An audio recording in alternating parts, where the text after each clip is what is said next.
Bom, excelentíssimos senhores desembargadores da subseção especializada de Distrito Individual 2, que em cumprimento na pessoa da senhora ilustre presidente, doutora Maria Aparecida, trazendo uma saudação especial ao excelentíssimo relator do caso, doutor Antônio Paz Araújo. Bom dia, excelente trabalho a todos. Hoje eu falo em nome de Gustavo Medeiros Soares, mas poderia, excelências, falar em nome, com as mesmas razões, em nome de todo o corpo de empregados da terceira interessada, a Empresa Pública Federal, Banco Nacional de Desenvolvimento Econômico e Social. Eu digo sem querer parecer prepotente ou mais importante por qualquer razão, mas é que realmente o presente caso ilustra apenas a pontinha de um iceberg. Quando o individual, o mais fraco, se vê oferecido em sacrifício, amargando um recado em verdade direcionado para toda a coletividade de trabalhadores do banco. Temos, sem qualquer exagero, a história aqui de um pivô que tem pagado com o próprio sangue o preço da demonstração de força da atual gestão do BNDES. O impetrante, infelizmente, excelências, tem sido peça-chave para a instauração de um clima de terror, de uma administração truculenta e tirana. Um ano em que a palavra de ordem tem sido, de fato, a retirada de direitos dos trabalhadores, principalmente dos bancários, sem abertura sequer de negociação coletiva, só poderia ter começado com o evento ocorrido com o senhor Gustavo. Após 10 anos de serviço prestados, demitido por justa causa, sem direito a um processo administrativo em contraditório, acusado por ter compartilhado com colegas de trabalho um arquivo encontrado numa pasta pública de um servidor da intranet, um diretório por todos acessados, sem qualquer restrição. E em tempos de pandemia, o empregado então tem peregrinado verdadeira via crucis no judiciário. Teve que ingressar com uma ação de produção antecipada de prova para ter acesso à sindicância. Digo, para tentar compreender o motivo de sua demissão. Entrou com a ação trabalhista, pediu tutela antecipada e não conseguiu, tendo a magistrada autoridade coatora entendido que inexistiria proteção contra dispensa motivada, no caso concreto. Daí impetrou o presente mandado de segurança e não conseguiu a reintegração, pois o excelentíssimo senhor relator entendeu que não existe no caso direito líquido e certo. Suspira agora afastado há 1 ano e 1 mês, excelências, sem plano de saúde para si ou para sua família em tempos de Covid, tirando sustento através da solidariedade da Associação de Trabalhadores do Banco, pela decisão colegiada a ser proferida, com a esperança na recolocação dos trens nos trilhos, no caminho. No pouco tempo que eu disponho, excelência, eu não poderei alertar vossas excelências sobre as razões inexoráveis que sustentam o direito à reintegração em tutela exauriente. Eu queria pontuar apenas as questões técnicas desse procedimento especial, demonstrando que a prova documental é plena, é suficiente para evidenciar, sim, o direito líquido e certo do autor, a continuidade da sua relação de emprego. Então, nesse contexto, excelências, eu destaco 2 documentos colacionados que respaldam a verossimilhança neste caso.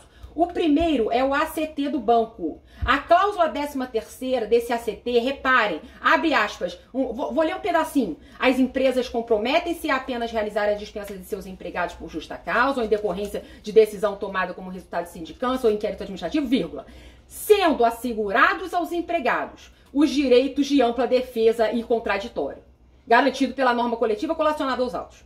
O segundo documento é a cópia da sindicância, obtida via ação especial em segredo de justiça, sendo certo que se lê nas últimas páginas, as folhas 8 e 9 do relatório de conclusão, o seguinte comando, abro aspas novamente, e diz lá, tendo em vista o teor do relatório final, parará, adoto o mesmo integralmente como fundamento da presente decisão. Por todo exposto, decido o seguinte, isso a sindicância do próprio banco, e aí fala dos outros empregados e fala, no item 2, a abertura de um processo administrativo disciplinar, tracinho PAD, em face do seguinte empregado.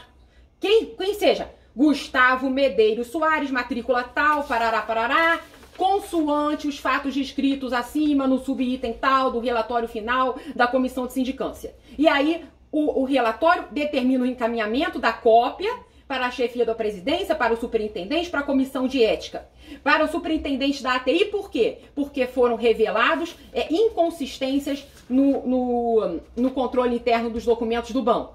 Muito bem, então são 2 documentos. Esse relatório que eu li, ele data do dia 24 de outubro, remetendo a um processo disciplinar. Mas 6 dias depois, o empregado estava no olho da rua. Ambos os documentos são capazes de sustentar em cognição sumária que nesse caso concreto existe sim direito líquido e certo à permanência do vínculo. Isso para poupar vossas excelências de todas as demais razões que fundamentam a tese do reclamante, que foram exploradas nos memoriais distribuídos, nas peças processuais pregressas. No caso, portanto, excelências, por não ter sido instaurado o PAD recomendado pela sindicância, por não ter se dado ao trabalhador a chance de diálogo, de defesa em contraditório assegurado para demissões do banco pela norma coletiva, esse trabalhador merece ser reintegrado no mandado de segurança, a despeito da negativa da liminar pela autoridade coatora. Aguardar empregado a solução do caso após a cognição aos anuentes. É a empresa pública, desembargadores, que deve suportar o ônus temporal. É ela que deve carregar a cruz dos dias passando nesses tempos estranhos, num cenário em que o direito do trabalhador mostra-se muito, muito, muito mais provável do que o direito potestativo da empresa à demissão, que não vem nem ao caso se discutir aqui. Porque pela prova documental produzida pelo impetrante e não impugnada pela empresa pública, não se pode admitir o rompimento irresponsável do vínculo empregatício de quase uma década a despeito de um comando expresso na sindicância e na norma coletiva, que garantem ao empregado participação ativa em um processo administrativo em contraditório, que eventualmente conclua assim pela sua demissão. Não há tempo para falar que o arquivo compartilhado não era protegido, não era confidencial, que se encontrava numa pasta pública. Não dá tempo de ilustrar que tudo não passa de um grande erro de práticas da TI do banco, inclusive conforme admitido na própria sindicância. Eu não poderei discorrer sobre a violação do dever de motivação dos atos administrativos, da transparência, do tratamento isonômico em relação a todos os empregados que acessam diuturnamente esse maldito diretório do banco. Não poderemos explorar a boa-fé objetiva, a patente inexistência de qualquer ato de indisciplina, insubordinação ou coisa que o valha. Deixemos essas reflexões para frente, quando restabelecida a dignidade do trabalhador e da sua família. Quando puderem aguardar em paz o julgamento do mérito, sem a agonia da injustiça revoltante que o consome. O que temos para hoje é isso, a apreciação de 2 documentos. É o que peço a Vossas Excelências, que a partir deles, em cognição sumária, seja reconhecido o direito líquido e certo à permanência do vínculo de emprego. Ao menos até que, se for o caso, um processo administrativo em contraditório, com abertura de chance para a própria defesa, se conclua por eventual extinção do vínculo de emprego. Bem, essa é a sustentação, pelo que eu agradeço carinhosamente a atenção, a sensibilidade de Vossas Excelências, com os melhores votos para esse fim de ano. Deixa eu ver.